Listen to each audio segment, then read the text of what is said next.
In 1994, the automobile industry had been promised by international corporations of their imminent entry into the country. 1995 saw this promise fulfilled, and the big competition between the major automobile players of the world began in right earnest, this time on Indian turf. The launch of Cielo by the Korean Daewoo conglomerate and the HDCAM group marked the beginning of the battle for the upmarket passenger car buyer. Cielo, with its state-of-the-art assembly line, came head-on to take Maruti's Esteem. The fact that Maruti's Japanese partner and chairman of the Suzuki Corporation flew down to discuss the company's expansion program underlined the importance Maruti lay on the coming competition.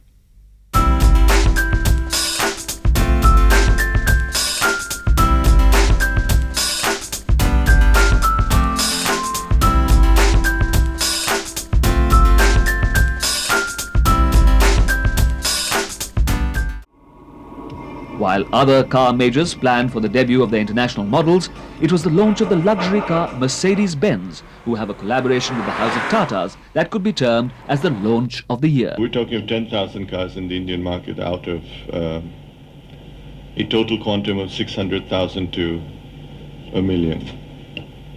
And we feel quite sure that the market, in fact, is larger than our plans for production, even at those kinds of prices.